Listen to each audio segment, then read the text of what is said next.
Good morning, ladies and gentlemen. Can you hear me?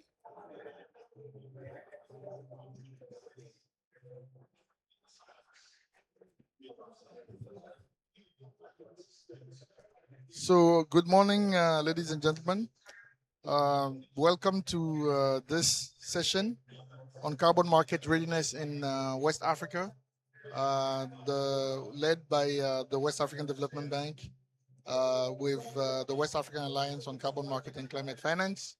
I would like to welcome you all on this IDFC pavilion on a very important topic, carbon market readiness in our region, opportunities, and the risks. And I would like to thank all our partners, especially the IDFC members, for hosting us today on this pavilion. I am Mubarak Mukaila. I am the head of Finance and Sustainable Development at the West African Development Bank. And like I said, pleasure to be here today. We gathered together to at this session at a very decisive moment of in our region, and we are entering a decade where carbon markets, um, where carbon markets, when designed responsibly, can help us to accelerate NDC implementation, unlock private investment, and expand climate resilience development across the region. But we all know this opportunities comes with risks, risks to integrity, risks to sovereignty, and risk to equitable benefit sharing. And we know how important it is to that our communities where projects are developed can get something back, something back. This is why we are gathered here today to ask a simple but strategic question: what does West Africa need to be truly ready for high integrity, high impact carbon markets? At the West African Development Bank, together with the West African Alliance on Carbon Market and Climate Finance, we believe readiness is not just a checklist. It is a system, a vision, and a regional architecture that allows each of our countries to participate in carbon markets with confidence, with transparency, and on an equal footing. So every country will have to have the same kind of uh, um, it's the same kind of chance to be able to mobilize on this carbon market. So today, the panel brings together uh, important people in the region that work on carbon markets. Let me introduce our West African Alliance coordinator, Mr. Usman Falsar. Thank you very much, Usman, for making time with your busy agenda and schedule during this COP. Thank you for making time to be here. I would also like to thank Pap Lamine from Senegal here to support us and to share with us his what is done in Senegal. Also, would like to thank our friend Lamte for stepping in for entry, due to some negotiation aspect cannot be here. Thank you very much for making time. And we will be joined by Mongazi as well, who said that he will run a bit late from Benin to share with us the view and what is happening in the region and in each of those countries. So, ladies and gentlemen, I would like to thank you again for joining us today to explore three dimensions. The first will be on how to strategically leverage carbon markets to NDCs. Second is where the most promising opportunities lies. And the last and third point that we will discuss is what are the safeguards that we can put together to make sure that the projects have a good integrity and can have sovereignty as well. So let me start with Usman. Let me start with you. You have a regional overview of readiness efforts across West Africa. Where do you then believe that the region stands today, and what are the critical gaps that we still need to address? Thank you.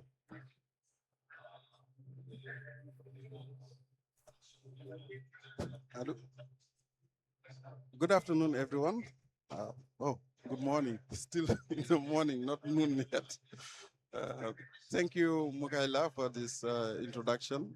And thank you for inviting us in this IDFC pavilion.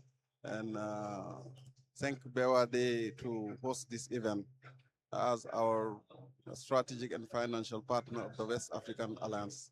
On behalf of the Alliance, I would like to thank you for this collaboration and the support BOAD is doing for West African member countries.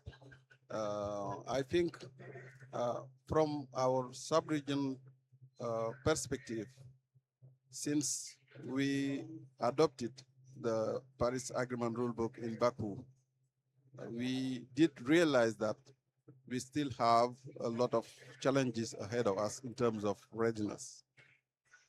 Yes, we managed early in 2017 as West African Alliance on Carbon Markets and Climate Finance to develop what we call the Article 6 blueprint to give the main directions to our member countries to get ready for Article 6.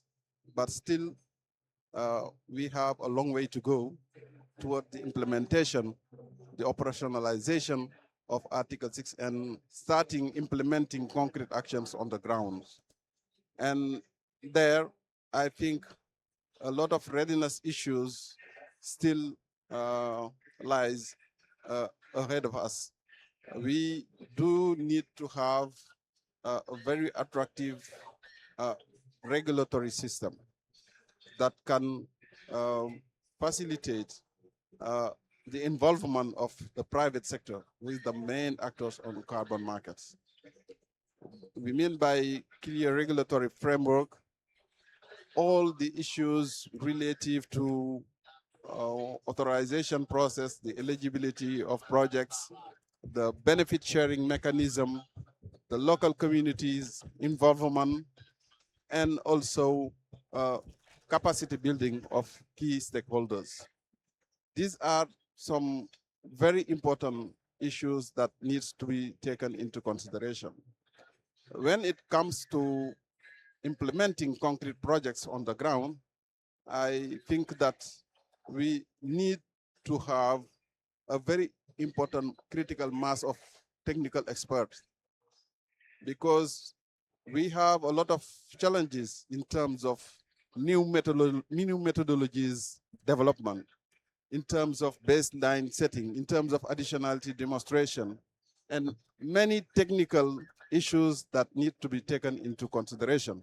And if at the host country, we don't have this technical expertise to deal with that, it will be a very big problem.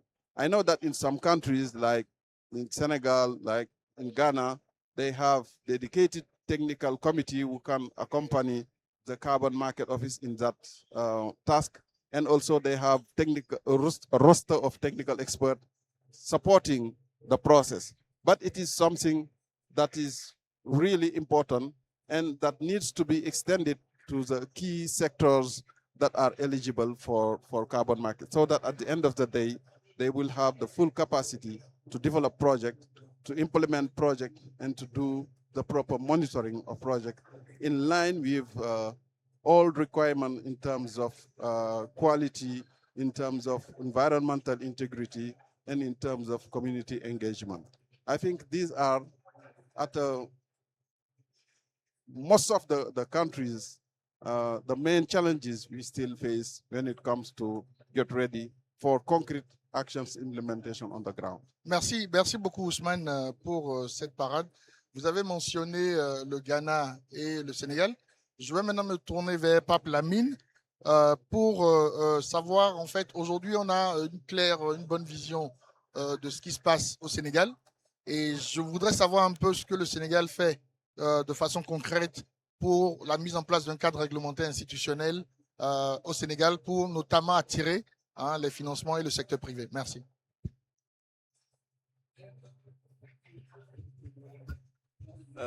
Merci Moubarak. Vous avez posé la question en français. Alors, vous pouvez aller en français ou en anglais. Hein? C'est comme vous voulez. Ok. Je suis plus confortable en français, donc je vais faire ça en français. Merci, merci la BOAD pour vraiment l'organisation de ce panel qui est vraiment important. C'est bon, c'est écouté. Qui est vraiment important, surtout lié aux questions liées au marché carbone. Donc, merci à Ousmane vraiment pour l'alliance, toutes les actions qui sont menées dans la sous-région, vraiment pour rendre dynamique le marché et favoriser vraiment une pleine participation de tous les pays. Merci également à mon ami, mon collègue du Ghana, vraiment pour tout ce qu'ils sont en train de mener, vraiment et le qu'ils ont dans cette question-là. Donc, Moubarak, pour répondre à votre question, je pense que le Sénégal a beaucoup appris de l'expérience du MDP. Parce que vraiment, si on prend le CDR, depuis 2008, le Sénégal a mené beaucoup d'activités dans le cadre du CDR. On a mis en place un comité d'experts, comme l'a dit Ousmane, avec le comité national sur le changement climatique, qui fait office de comité technique, qui fait la validation des projets. On a un secteur privé qui est assez dynamique, avec beaucoup d'acteurs du privé qui sont vraiment dans le secteur, dans le domaine, qui engagent beaucoup de projets, qui sont assez dynamiques. On a également le ministère de l'Environnement, qui est l'AND, qui a essayé en tout cas de mettre en place un framework. Tout ça, c'était sous le MDP. Et on a quand même pu bénéficier d'un bon portefeuille de projets, riche près de quelque chose comme une dizaine de projets qui ont été enregistrés dans le cadre du MDP. Donc vraiment, le Sénégal a gagné beaucoup d'expérience dans le cadre du MDP. Et c'est cette expérience-là qui lui a permis, dans le cadre de l'article 6 de l'accord de Paris, d'être mieux préparé, vraiment d'être très bien préparé. Donc, de ce fait, quand on regarde un peu l'article 6 de l'accord de Paris, que ce soit le 6.2, le 6.4, le 6.8 et même tout ce qui est marche volontaire, tout, le Sénégal a très tôt, je pense, essayé de mettre en place un framework, un cadre qui lui permet vraiment de mieux faciliter, en tout cas de permettre aux acteurs de mieux bénéficier des opportunités qui sont offertes. Et dans ce cadre, nous travaillons sur la mise en place de ce cadre-là. Comme vous l'avez dit, on a un arrêté déjà disponible. Donc, c'est un arrêté qui définit les organes de gestion du marché carbone au niveau national, avec un comité de pilotage qui est mis en place, un comité technique, un bureau marché carbone, et également l'AND qui est toujours là. On a défini avec l'appui des partenaires la stratégie nationale de mise en œuvre de l'article 6 au Sénégal. C'est vraiment cette stratégie-là qui décline la vision du Sénégal sur comment accéder au marché carbone. Et la stratégie donne vraiment décline la vision, les orientations et les actions à entreprendre. Et c'est dans cette stratégie-là que le Sénégal a décidé vraiment de pousser vraiment, renforcer son action dans le domaine du marché carbone et à aller vers la mise en place d'un décret sur le marché carbone. Le décret est presque prêt. Je pense que tout est fin prêt. Ce sera signé bientôt. Et ça nous permet vraiment, avec tous les acteurs, d'avoir ce cadre-là qui est en place, qui est formalisé, qui permet au secteur privé aujourd'hui d'avoir visibilité. Parce qu'aujourd'hui, nous, on est le ministère de l'Environnement du Sénégal. On n'est pas porteur de projet, on ne mène pas de projets. Mais nous, notre objectif, c'est de mettre en place le cadre qui permet à tous les acteurs d'avoir de la visibilité. Les acteurs privés, les porteurs de projets ont besoin d'avoir de la visibilité sur ce qui est mis en place, sur les étapes, sur les délais, sur les fees à payer, sur tous ces aspects-là. Ces aspects-là ont été développés dans le cadre du décret.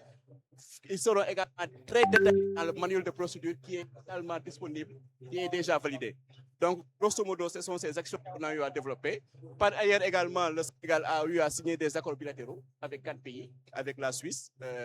C'est un accord qui est très dynamique parce que dans le cadre de cet accord-là, on a presque 20 à 25 projets dans le pipe, vraiment dans divers secteurs. On a signé avec l'accord avec le GCM. Normalement, demain, on doit signer avec la Norvège, l'accord ici dans le Sénégal. Avec le Singapour également, c'est en cours. Donc, c'est vraiment toutes ces actions-là qui nous ont permis quand même de mettre en place, en tout cas, de renforcer le cadre réglementaire sur le marché, de renforcer le portefeuille, d'envisager quand même un marché carbone, vraiment de manière très, très, très, en tout cas, nous pensons que quand même il y a beaucoup d'opportunités qui sont là et que le Sénégal pourra y participer. Et enfin, toujours dans ce cadre-là, pour vraiment pallier à certains risques normalement de survente tout, on a essayé également de développer la courbe. Donc c'est pour nous permettre d'avoir vraiment une courbe des coûts d'abattement des différentes technologies éligibles au marché carbone au Sénégal. Donc cette courbe-là nous permet d'avoir les secteurs, les technologies qui ont les meilleurs coûts par rapport au marché carbone. Ce sont ces secteurs-là, ces mesures-là qui seront éligibles pour le marché. Donc je pense que le travail est en cours et en fin de compte, on va mettre en place une positive liste qui permettra de réduire ce risque de survente et permettre quand même d'avoir une CDN et une utilisation du marché qui est très, très optimale. Enfin, Ousmane nous souffle la loi, on travaille également sur la loi, et dans la loi, il y aura vraiment quelque chose sur le marché carbone. C'est vraiment le chapeau, le décret qui vient après. Thank you very much, Pap Lamine, for this. I will now turn to my good friend Daniel. Integrity and sovereignty sits at the heart of Article 6. And what are the safeguards that you believe are essential for West African country to protect their long-term interest in carbon markets? Thank you, Mubarak, for this opportunity. And thank you, Osman. And when Papa was speaking, I was just nodding and smiling. And all I can say is that I agree with whatever he said, but even though I do not understand French that much, and before the panel, Mubarak assured me that he was going to give me 10 wives so that French wives, so that I can speak French by next year. I hope that he will fulfill that promise anyway. But on a more serious note, when it comes to integrity, as you rightly pointed out, integrity is at the core of the market. And just like this market is one that is not a trade that revolves around tangible assets or unseen assets, you require integrity to be able to let the market thrive, right? So in terms of safeguarding the interest of Africans, or West Africans, what I would suggest from my experience is that the first core principle is ensuring that the bedrock of the transaction is anchored on the NDC, and the NDC, importantly, must have the same baselines as a project. So, for example, any project proposal that comes to you must have the same baseline, so that you do not have over emissions, over ambitious targets for the projects that do not link or do not speak to the NDCs. And importantly, you are not able to really ensure that the right accounting principles are adhered to. Also, on the safeguards, importantly, one of the things that is critical is that you must ensure that each project must go or comply with the environmental provisions or environmental permitting provisions in country to ensure that the project do not achieve harm in the environment that or in the communities that they are being implemented. So safeguards are quite and in terms of connecting the safeguards to the regulation, is that we have you must have regulations that protect or that enhance the implementation of the safeguard. And in this regard, for example, in Ghana, we have the new Environmental Protection Act, which mandates that each project developer must obtain a mental, and in that process, the project is evaluated to ensure that it does not have any mental impact in the community as well as the project beneficiaries. Another important principle is also to ensure that the project communities or the beneficiaries understand the implementation or what they are subscribing to, right? So that the projects do not abuse the rights of the project developers or the beneficiaries, which is very, very critical and important. And we have seen that in some communities, you go check and project developers indicate that they have already spoken to the beneficiaries, but the beneficiaries don't understand what they are waiving their rights to, or what they have signed up to. So that is also very important, that you have a clear understanding of regulators and of market actors that can hold and can hold products to standard and task. Also, I would say that to conclude, I think it's very important to have that capacity across all the actors, not only government, but also communities, also service providers, who would also be able to ensure that these projects live up to the standards, the commitment that they have, the documents that they have signed on to, so that harm is not experienced across board, and then Africa stands to benefit from the safeguards. And the last bit, in conclusion, I think one of the things that we have seen from our side is also the understanding of the government in relation to approvals, because the government must approve the projects that would not happen. I mean, those that are low hanging shouldn't be for Article 6 at all. So you must safeguard those ones for the country to implement, and then put those that are very additional or are very expensive to achieve based on the mark curves. So you must put that before the project development of Article 6 implementation. So thank you. Thank you very much. Before we move to we have the opportunity to give the audience the floor to ask questions. I would like to each of you to share one key building block you believe must be included in the West African carbon market readiness roadmap for the years to come. Usman, if you want to start. Yes, I will start, and I will also put the stress also on the role that the idea and the West African Alliance can do in this in this environment. I think we have here with the West African Alliance and the BOAD the two main actors required for a very dynamic carbon market: the finance and the technicality of the topic.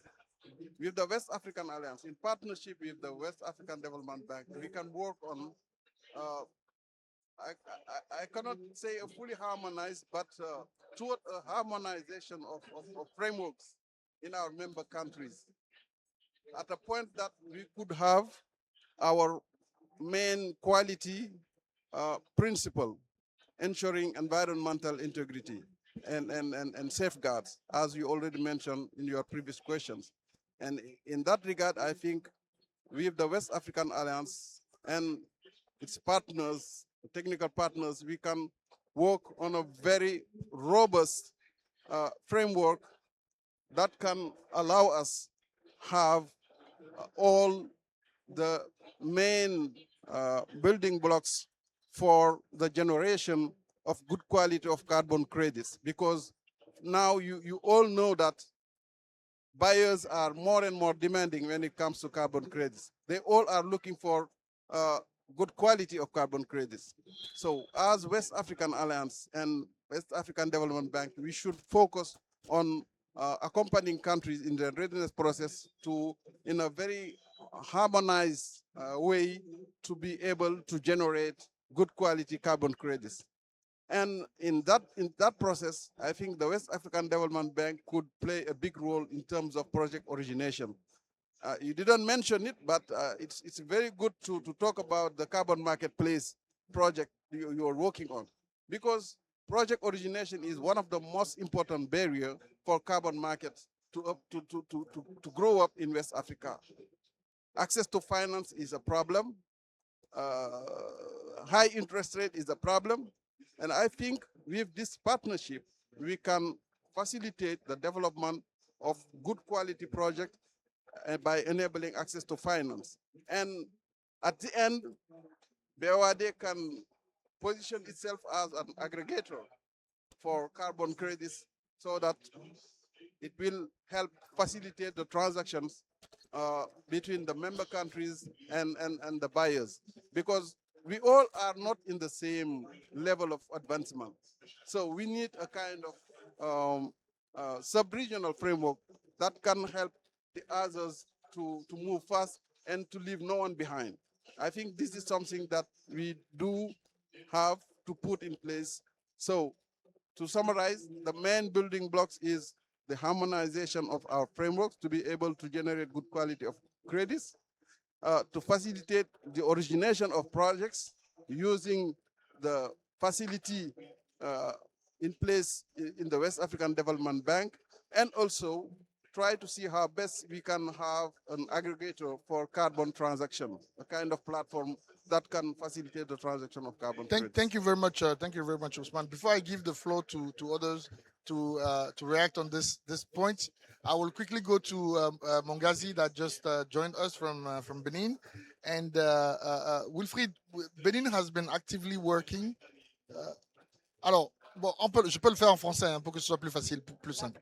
Alors, le Bénin travaille depuis un certain temps beaucoup sur les questions du marché carbone. Et selon vous, quelles sont les initiatives régionales ou l'appui de l'Alliance, par exemple, ou des institutions sous-régionales qui ont permis que le Bénin puisse avoir cette dynamique sur le marché du carbone. Merci. Ok, merci beaucoup. Mes excuses pour le retard. J'ai pris tout le temps pour rechercher.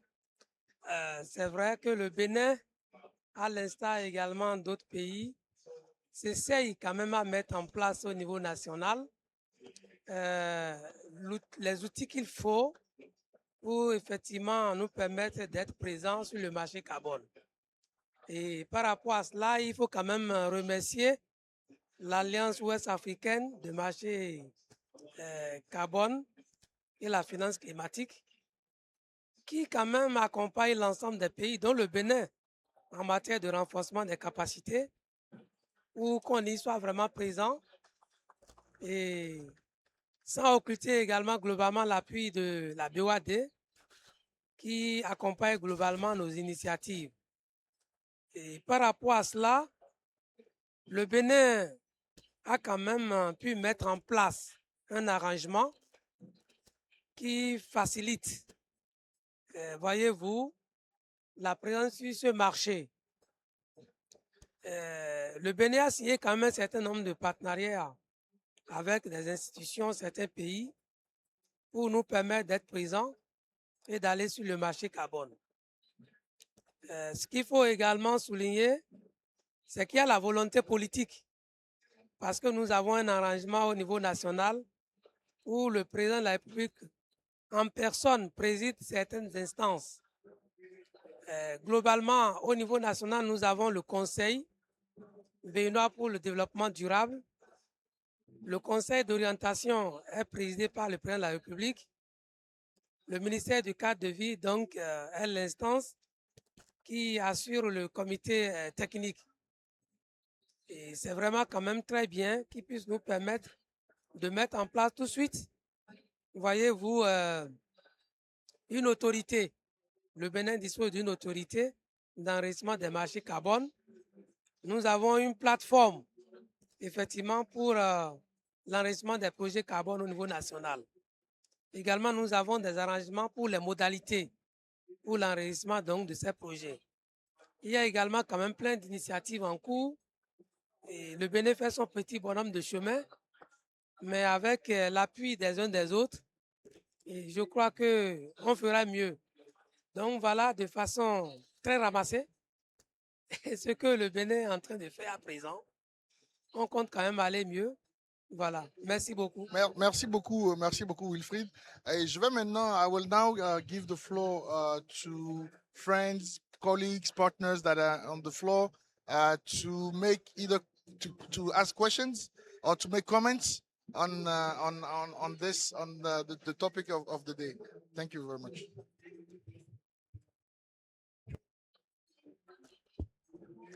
Thank you very much. I hope you can hear me. Yes. Yes, good. For this very interesting presentations. I have two questions. The first, I think, to everyone, as you are preparing now your NDC 3.0 and you're thinking about Article 6, could you share what are perhaps some of the biggest uncertainties or challenges that you've been struggling with? And perhaps also something where the West African Alliance could support you with. So maybe there are some common issues that are not very clear. And my second question, I think, is to Daniel. As you're already very advanced in your framework and in authorizing activities and mitigation outcomes, I wonder what is your approach in renewable energy? Because in West Africa, we have the West African Power Pool. So we have a connection between grid systems, which means that the emission reductions may not take place in the country itself.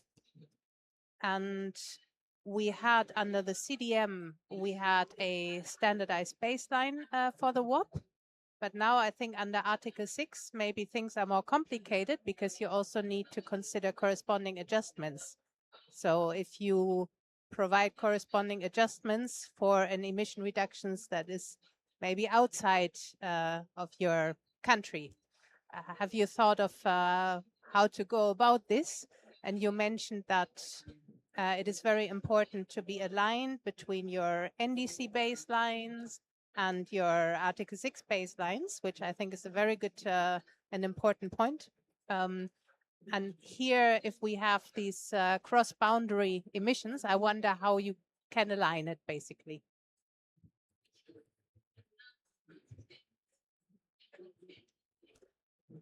So let's maybe start with the last question to Daniel, and then we go to other panelists. Okay, thank you, Sandra, for that question. And I think so. From where we sit, it's quite difficult to operationalize transboundary transfers or authorization. What we see as an opportunity is, or technically, is that you could do this by, and this I think also importantly that this is a good time and the right place to do it when NDCs are being reviewed. How can you do this? You could also integrate these emission reduction units in your baselines, in the baselines of the NDC, and indicate, and that's the only way you can authorize projects like that, right? Once you get into the NDCs to inform the new baseline, the NDCs, for example, let's say that, okay, there's cement production out of the country, but a new cement plant can come up in Ghana, and that cement up in Ghana would adopt the norm, right? Which is they may be not with calcium clay, but if they want to do calcium clay, then of course you can then integrate the projections of those emissions in the NDC baselines, and based on that, you can then authorize, because for authorization it has to be linked to the NDC baseline, as you rightly pointed out. So those are the practical experiences that I can only imagine, but to have a standardized baseline, I also consider it's very, very useful that maybe the West African Alliance can help come up with standardized baselines for specific projects that cut across the region. And this would also offer project developers some flexibility and some reliability on data that they can use to inform the development of their project. That is what I can say to that. And then also on the preparation of NDC 3.0, what I have seen or what we have come across, and I don't want to predict what is likely to come out next week when we launch our NDC, but we've been working on the NDC and importantly, defining importantly how Article 6 can help achieve the NDC, and how we, the VCMs can also help achieve the NDCs, and importantly, which of the segment of Article 6 we are seeking project developers, or we are seeking projects to be developed to achieve the NDCs, which are quite critical. And I think that from where we sit and from what our experiences with some in-country sharings that we have had, we think that support could help a lot, especially in the area of transparency around Article 6, because some countries do not even have their BTR ready. They have not even done an updated inventory. So the basic participation requirements are not really there, really. And we are focusing on frameworks and all the other documentation packages that can help, not really help you fulfill the participation requirements. So I think that that support to help countries prepare updated inventories, help them to understand how the inventories are connected to projections, and how they are also connected to the NDCs, and how Article 6 can then come in to help them achieve the NDCs is quite critical. And I think that Boad and the Alliance, as well as Sandra, your group could clearly help some countries to do this. Thank you. Let's give the opportunity to other countries to come to tell us what they think on the question that Sandra asked on what are the needs, what do they require, and things like that. Thank you. Thank you, Sandra, for this question. I think I will I will take the same explanations than Daniel, because I think it's a big problem. We will have the same approach for NDC2 and NDC3. I think Senegal will use market for our implementation of our NDC, for our conditional NDC. But for me, the main needs for us is the infrastructure. I think it's important. Now, a lot of countries in Africa, in West Africa, are working well on their national framework. I think for a lot of countries, with the support of BOP and Alliance, they are working well. But now we need to work on, like Daniel said, on the infrastructure, on inventory, on registries, on database, on data. I think we need this aspect. I think Alliance and BOP need to be in the position to help countries on this. I think in Senegal it's a need for us. We are working well in national framework, on I don't know, on project, on bilateral agreement. But for the infrastructure, I think I will not say nothing, but we need to push back to do a lot of things, and we need support. Another support also for me is financing, but the financing, the launching financing. We have at national level in Senegal a lot of project proponents. They need help. They need to start their program, but they don't have resources to start the program. They cannot, and they cannot wait until the project starts, the project implementation and verification, certification. They cannot. But I don't know if BOAD or can do something for this kind of program.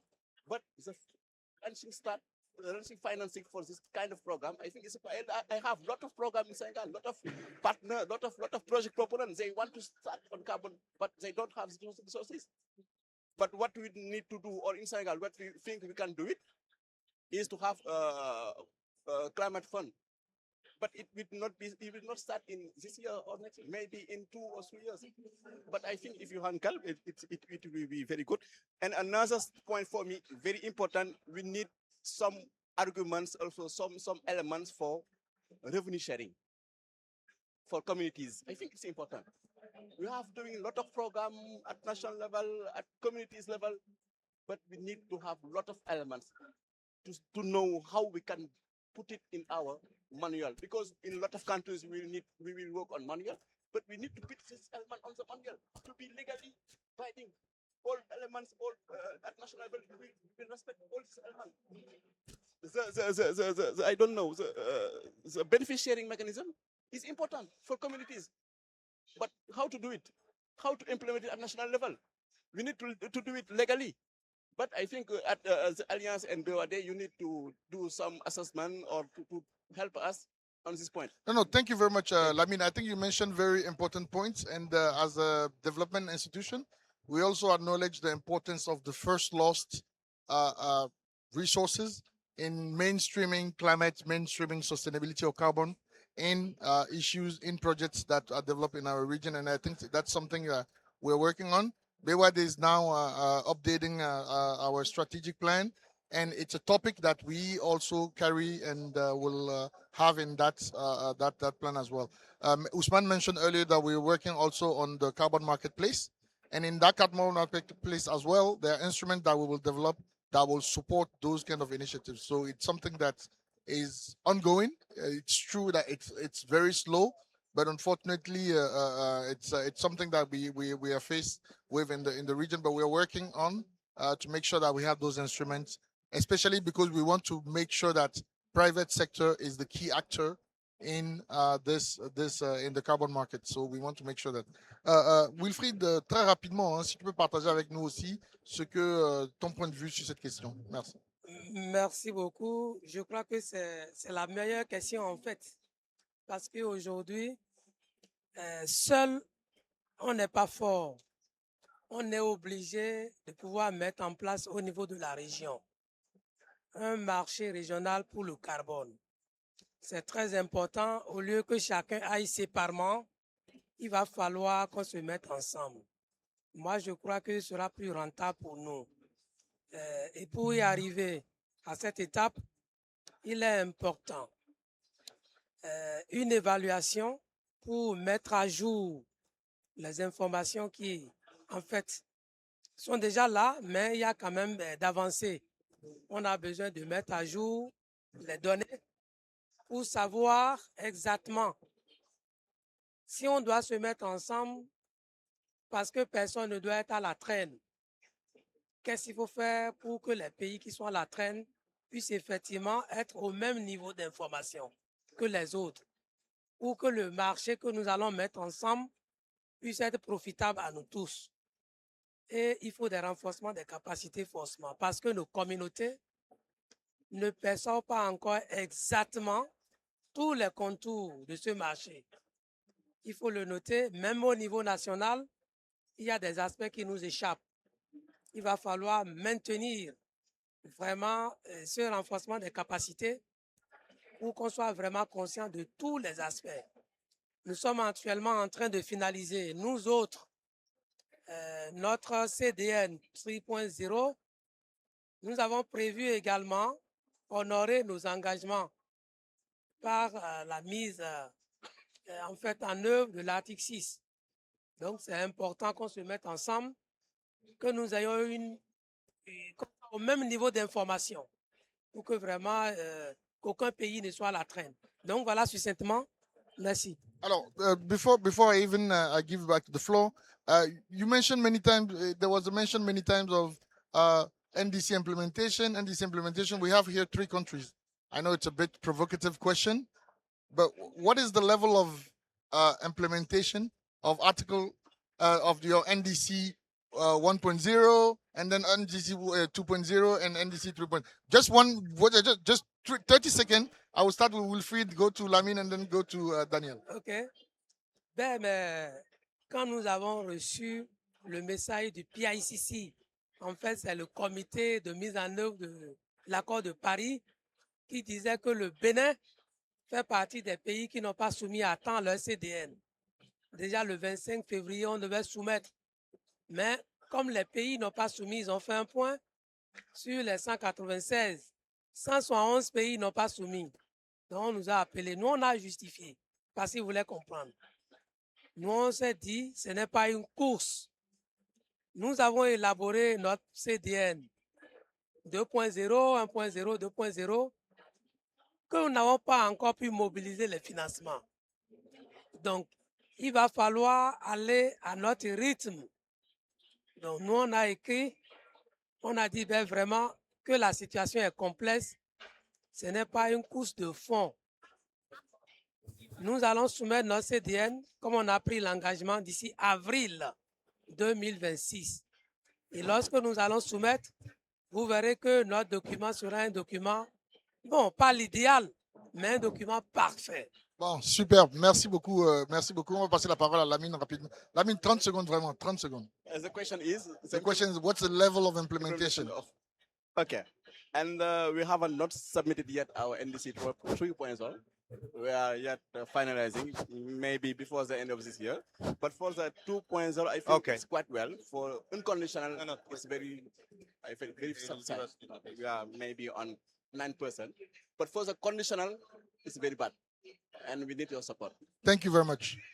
Okay, thank you. And as per the BTL, I was just trying to look it up, but importantly, cumulatively, we've achieved 45% of our target. For the Good afternoon. which we It's a great 63% pleasure and of honor that commitment, and then for for me the and my conditional, organization, ICLE Local Governance for Sustainability, for the in joining Thank you this. very much. I saw there was a question last session in the audience, but a before quick the one, a very speakers, I quick would one. like to congratulate all of you for your perseverance in Don't make it a staying in very this quick room one. and This is the first time still interested I've in got our an audience dialogues. from Mauritania. But of course, big Minister of thanks goes to the Transport, Chinese Minister of Environment and Ecology for bringing us together. So I think that it's important ICLE is a global because network. now we are very Local interested and regional about governments carbon across the market. world in 130 What I didn't countries. have before. And I think now, it is and they were living the asking, do we legacy have of the like Earth Summit in 1992 in Rio. one The idea of for carbon market. action And I has think been that just coming a through legacy what that you we were have been talking about, enjoying, and since 1992 we have been Mauritania spreading did, sustainable urban development sign an across MOU the world, and on carbon market we always infrastructure want to with make it with GCC. collaboration. Article So it's not 6.2. just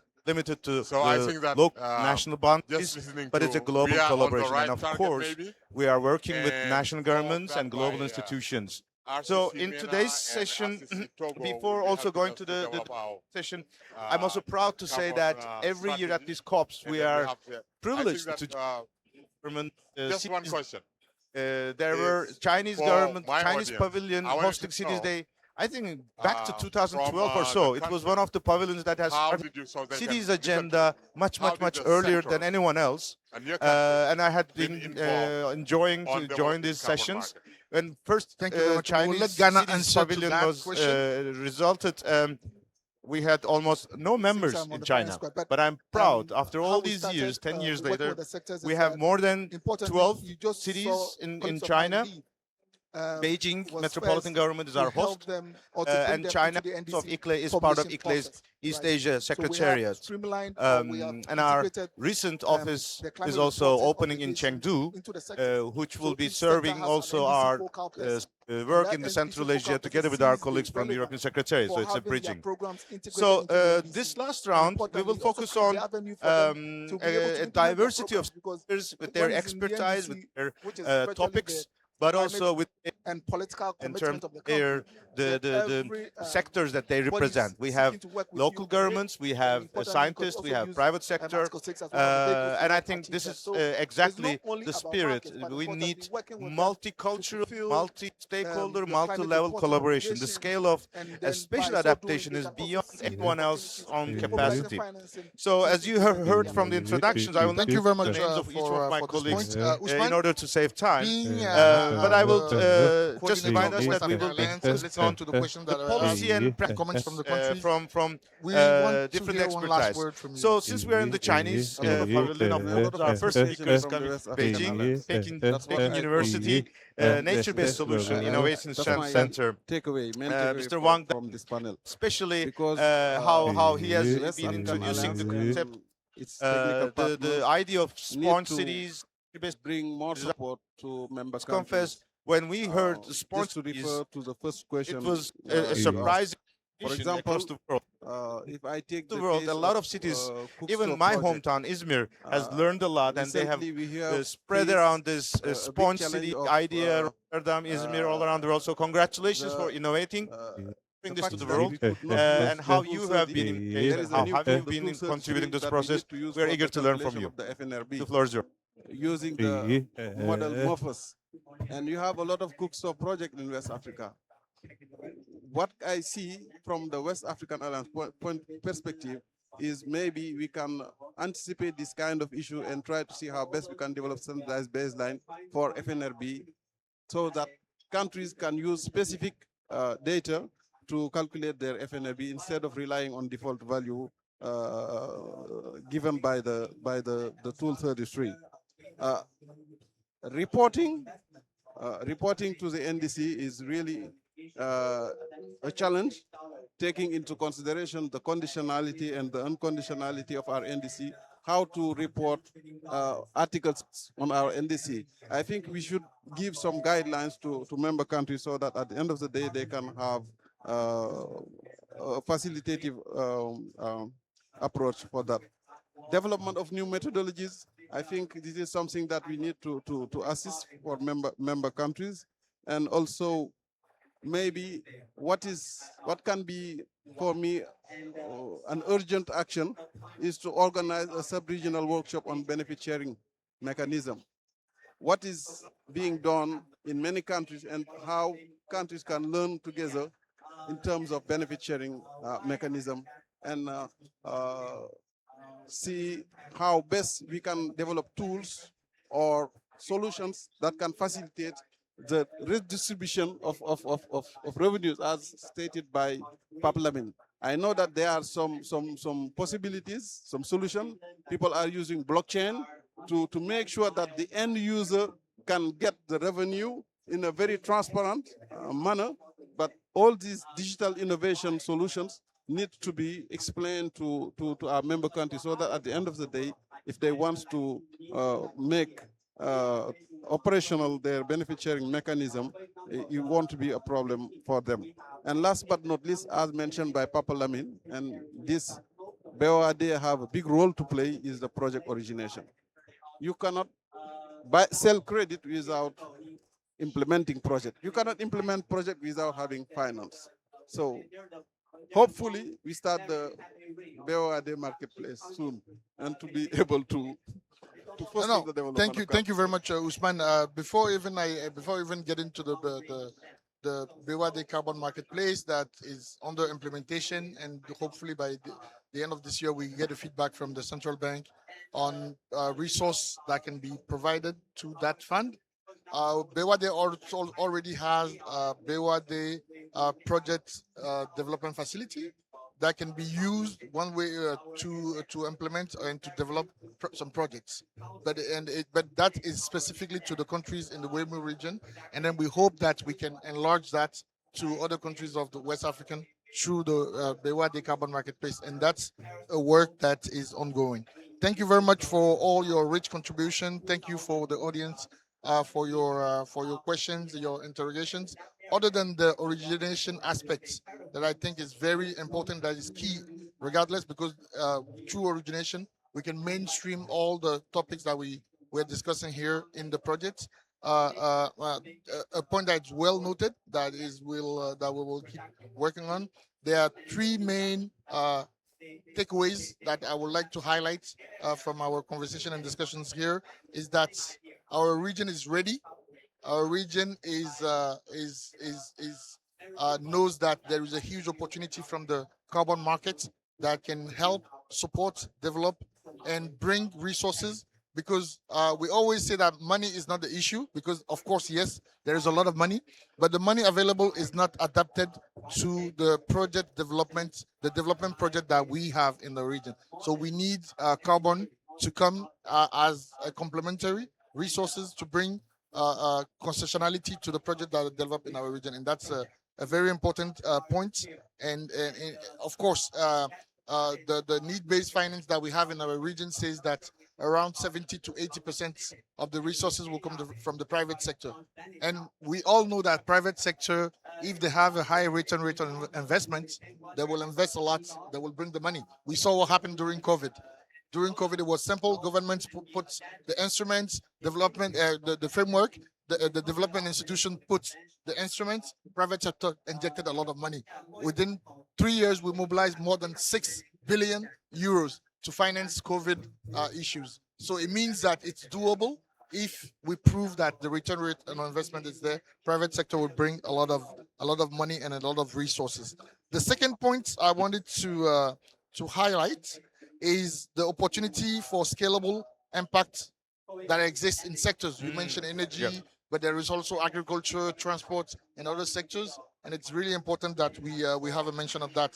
And the third, I think, was mentioned by Mongazi, a regional approach through both the West African Alliance, like mentioned by Usman, both the West African Alliance and the West African Development Bank, is essential to build a system, harmonize frameworks, and mobilize blended finance at scale. And with this, I would like to continue the conversation here during COP, but beyond COP. And I would like to also announce that we were discussing on how we do share with others that were not able to be here the information that we learned from this COP. It's very important that when we go back, we can share that with the people on the ground. So it's important that we look at the West African level, what we can do to make sure that people learn all this. So together we can ensure that carbon markets serve as a priority for Africa to accelerate resilience and to deliver real climate and development results to our populations. So once again, I would like to thank you guys all for this contribution, fruitful discussion, conversation, and thank our audience for being here throughout this conversation. Thank you very much. We will take a family photo before we leave. Thank you. Test. Test.